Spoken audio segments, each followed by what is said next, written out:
안녕하십니까. 베트남 경제TV 오드리입니다.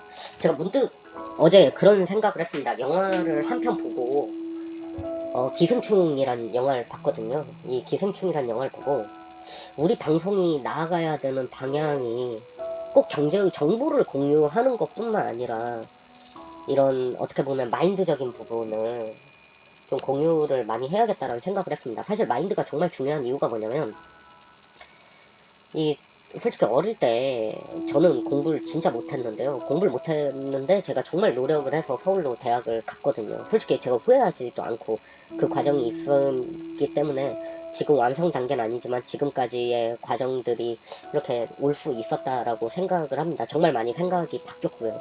근데 제가 이 방송을 보고 사실 저는 좀 많이 봐주셨으면 좋겠다 생각하는 게 2030 세대입니다. 저도 제가 30대 초반이지 않습니까? 이 사실 과거랑 지금은 상황이 정말 달라요. 그러니까 정말 정신을 차리지 않으면 정말 거짓골 날 수 있습니다. 이 기성세대와 지금 정말 같다라 생각을 하면 안 되거든요. 우리가 뭔가를 비교를 할 때 우리 부모님 세대랑은 지금 비교를 하면 안 됩니다. 왜냐하면 저는 기성세대 분들 덕에 대한민국 경제가 성장했다라고 생각을 합니다. 오해하지 않고 들으셨으면 좋겠습니다. 이 당시에는 이 기성세대 때까지만 해도 직업이 굉장히 많았었습니다.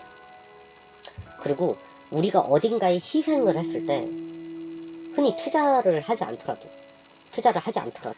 기회가 되게 많았다고요. 예를 들어 중동을 가면 더 많은 임금을 얻을 수 있었고 그를 통해서 집이든 주식이든 솔직하게 예금만 잘 했어도 내가 그냥 정말 투자 목적이 아니라 집을 그냥 내가 살려고 중동 가서 어떻게 보면 외화를 벌어 오셔서 그리고 이렇게 벌어온 외화를 통해서 내가 가족들이랑 살 집을 그냥 샀어도 사실 많은 부분이 이렇게 뭐 투자를 내가 굳이 생각을 하지 않아도 자연스럽게 인플레이션 효과를 볼 수가 있었던 세대였죠.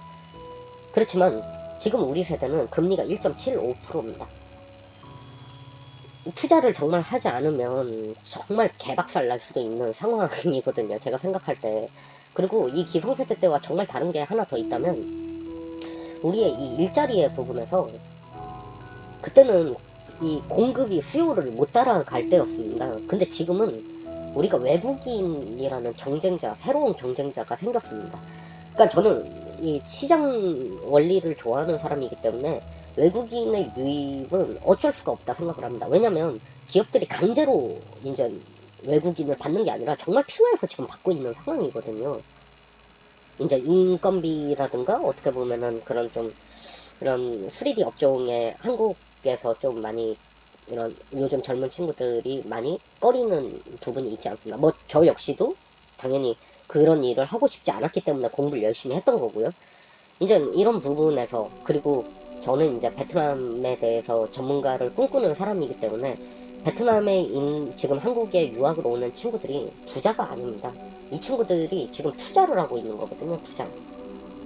근데 아시겠지만 지금 공채에 이 친구들이 와서 돈도 벌고 공부도 하고 정말 그 중에 정말 독한 친구들은 독하게 공부를 하는 건 사실인데 지금 대기업 공채에도 외국인 유학생 전형이 생겼어요. 왜냐면 우리나라에서 신흥국에 관한 전문가가 솔직히 한국인 중에 많지가 않기 때문에 이런 미리 와있던 유학생들을 통해서 그 시장에 기업은 정말 필요해서 그들을 뽑고 있는 거거든요. 사실 누가 강제한 게 아니라 그렇기 때문에 지금 정신 안 차리고 있으면 정말 진짜 거짓골이 날 수가 있습니다. 제가 그래서 오늘 이 방송을 꼭 해야겠다라는 생각을 사실 기생충이란 영화를 보고 좀 생각을 많이 했거든요. 제가 어제 봤기 때문에.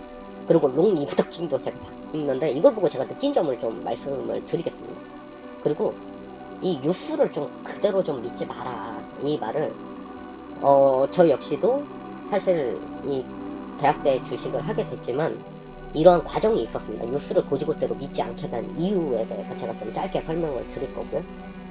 저는 솔직하게 말해서 제가 저는 100대 그룹 정도의 회사를 다녔었는데 5년 차까지 저는 정말 최고였습니다. 제가 시골에 있을 때 부정적인 사람이 가령 예를 들어서 60%였다면 제가 서울로 대학을 오고 이게 한 30%로 줄었고 이 대기업에 들어가고 나서 이게 10% 정도로 줄었습니다.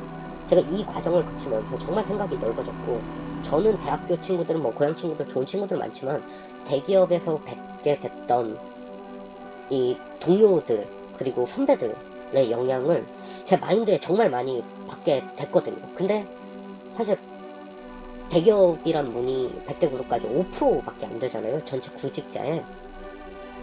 그렇다 하더라도 저는 처음 중소로 설령 시작을 하더라도 한번 욕심을 내서 한번 꼭 들어가 봤으면 좋겠습니다. 적어도 생각이 굳기 전에.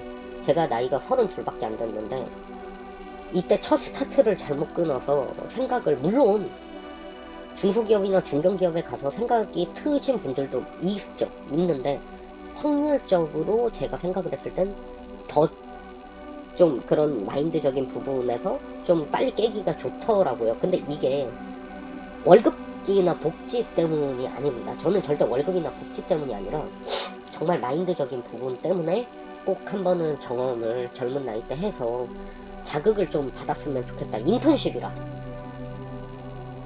솔직하게 말해서 알바라도. 물론 제가 다른 많은 회사를 다녀본 게 아니기 때문에 적어도 제가 다녔던 회사는 전 배울 분들이 너무 많았어요. 그리고 제가 비교하는 건 제 친구들이 취업을 한 곳들이지 않겠습니까? 그 회사들의 얘기에 그때의 그 마인드의 시작점이 결국은 격차를 크게 벌려놨고, 사실 제가 뭐 자연스럽게 관심사가 달라지다 보니까 친구들도 되게 달라지게 되더라고요.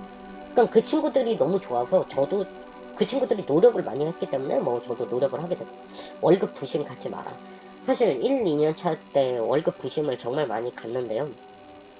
부질없다는 얘기를 제가 뒤에서 좀 말씀드리고, 이 거지 금성, 제가 주식을 하는 걸 몇 분이 아는데 사실 뭐 제가 좋아하는 건 이 주식을 통해서 토론을 하고 앞으로 경제 전망을 살피고, 베트남 같은 경우에도 베트남 경제에 대한 대화를 하는 걸 좋아하지 뭐 어딜 좀 찍어줘라. 사실 이 그런 투자의 기본 마인드가 안 됐다 생각을 합니다. 저희 방송도 마찬가지입니다. 제 말을 믿어라가 아니라 이런 식으로 얘는 생각을 해서 투자를 하는구나 배우란 얘기지. 그리고 그거에 대해서 저 역시도 제가 이메일 주소를 적어놓는 이유가, 토론을 하고 싶은 분들은 좀 연락을 달라는 말씀을 드리고 싶은 겁니다. 그 시각을 저도 저 역시도 배우고 싶은 거고요.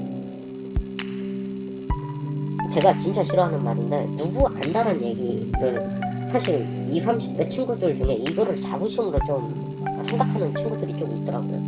이게 정말 이게 우리가 적어도 청춘에 생각해서는 안 된다는 얘기를 꼭 좀 해주고 싶고, 이 과거와 정말 다릅니다. 진짜 인생에 지금 가는 길인데, 정말 이거를 보고 한 분이라도 좀 지금 깨닫는다면 저는 그걸로 제가 사회에 큰 기여를 했다라 생각합니다. 진짜 개거지 될 수 있거든요. 아시겠지만 이 은퇴 후에 빈곤율이 굉장히 높습니다. 우리나라에서. 앞으로 더 그렇게 될 거고요. 그거에 대해서 제가 짧게 좀 말씀드리겠습니다. 네, 이 기생충을 보고, 기생충에서 송강호 씨가 그 얘기를 하잖아요. 참 좋은 사람들이다. 이 박 사장님이셨나요? 이 박 사장님한테 저는 두 가지를 느꼈는데, 이 박 사장님 참 좋은 분이시다, 참 순수하다, 막 이런 얘기를 하잖아요. 그리고 두 번째에서는 그 원래 여기에 들어와서 어떻게 보면 가정부로 계시던 분들이랑 어떻게 보면 이 박 사장님을 뒤에서 속이고 있지 않았습니까? 제가 여기서 좀 이 얘기를 하기 전에 결론 하나만, 전제를 하나만 깔고 시작하겠습니다. 나쁜 부자 있고 좋은 부자 있고, 가난하지만 좋은 분들이 있고 나쁜 사람이 있다는 거 저도 알고 있습니다. 단지 저의 그냥 경험, 제가 살면서 그냥 느낀 걸 주관적으로 말씀드리기 때문에 저는 좀 존중해 주셨으면 좋겠습니다. 제 친구들 중에 두 가지 분류가 있는데요. 이 누구나 박 사장님 같은 삶을 꿈꾸잖아요. 그때 송강호 씨가 기사 면접을 보러 가셔가지고 사람들의 막 이렇게 둘러싸여서 이 내비게이션을 끄잖아요. 이 기사 첫 드라이브 시험을 하면서.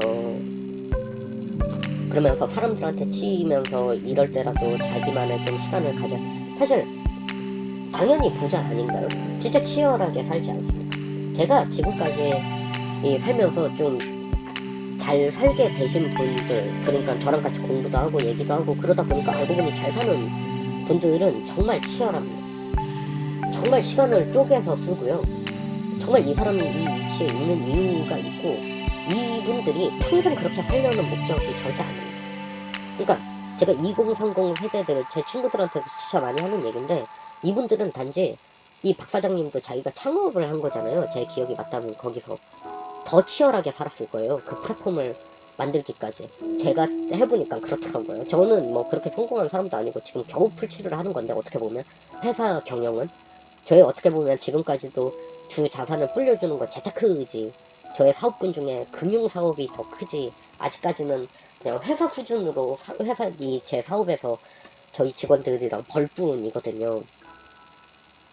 근데 저는 그걸 막 치리는 걸 보면서 아마 이 박 사장님도 저랑 같은 생각을 하지 않을까라는 생각을 했습니다. 그러니까 제가 이 카드를 많이 만들고 싶은 거죠. 내가 언제든 여기서 손을 떼도 이 회사가 굴러가는 구조, 플랫폼이라 그러죠. 플랫폼. 내가 언제든 가정과 함께 할 수 있는 그런 구조를 만들자. 근데 사실 이 두 번째를 보면 막 거짓말 치고 정말 죄책감이 없잖아요. 제가 진짜 저랑 같이 사업하는 몇 분들 중에 제 힘든 친구들을 좀 소개해 준 적이 있어요.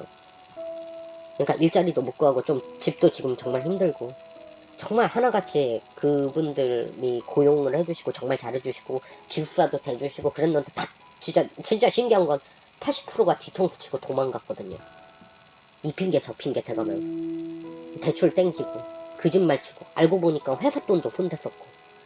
그러니까 저는 곳간에서 인신난다는 얘기를 사실 좀 믿습니다. 그래서 평생 그렇게 살란 얘기가 아니라, 이걸 보시는 분들께 우선 좀 빡세게 하다 보면 이 남도 존중하게 되고 내가 가진 옵션들이 많아지기 때문에 많은 것들을 선택할 수가 있어요. 되게 그때 송강호 씨가 했던 얘기처럼 부자라 그런지 다 이렇게 빳빳하게 사람이 의심이 없고 이런 착하다, 그 얘기를 하게 되는 거죠. 그게 비중이 크지 않기 때문입니다. 솔직하게 아마 그럴 겁니다. 제가 베트남에 소매치기가 많잖아요. 제가 돈이 많은 사람은 아닌데, 제가 걱정을 하는 건 소매치기를 당할 때 돈이 1번은 아닙니다. 솔직하게 말해서. 제가 생각보다 바쁘거든요. 제가 진짜 바쁘게 사는데, 나중에, 제가 말한 나중에는 35, 40 안에, 적어도 40 안에 아예 최종 은퇴를 꿈꾸고 있기 때문입니다. 제가 뭐 사업이 잘 안 되면 회사로 가겠지만, 그렇다 하더라도 40 전에 게임을 끝내고 싶고, 더 편하고 싶고, 그 사이에 틈틈이 연애도 해봤었고, 그런 나름의 그래도 이런, 맨날 평지에 있으면 그 맛을 잘 모르잖아요. 쉴 때의 맛을. 근데 행군을 하다 보면 이 잠깐 쉬는 그 꿀맛이 있지 않습니까? 그걸 저는 좀 깨달았거든요. 근데 그 평생 행군하려고 하는 게 아니라, 지금 빨리 이 격차를 벌려놓는 게, 지금의 10,000원이 앞으로의 10,000원, 1년 뒤 10,000원과는 저는 다르다라고 생각을 하기 때문입니다.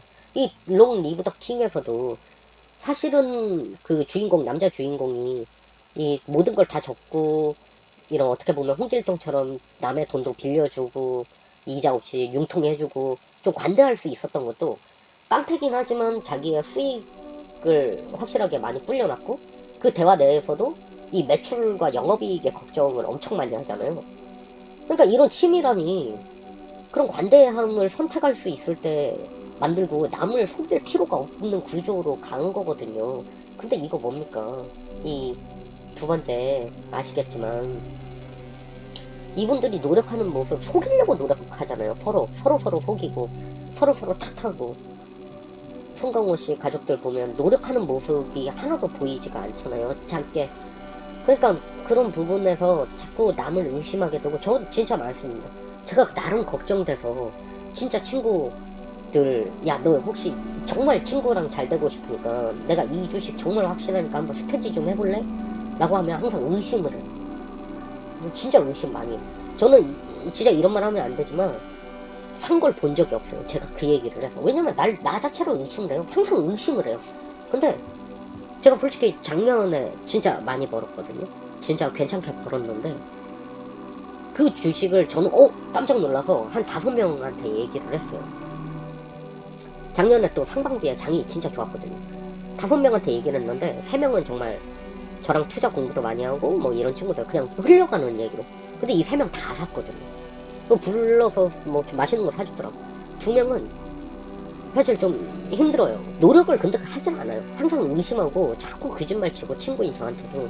그러다 보니까 거리가 계속 멀어지고 맨날 갑자기 뜬금없이 전화 와서 돈 빌려. 전 빌려주지 않습니다. 왜냐면 이번에 빌려주면 또 그런 일 생기고 제가 조건을 항상 걸거든요. 너가 이 돈 내가 빌려줄 테니까 나 대신 무슨 일 좀 해라.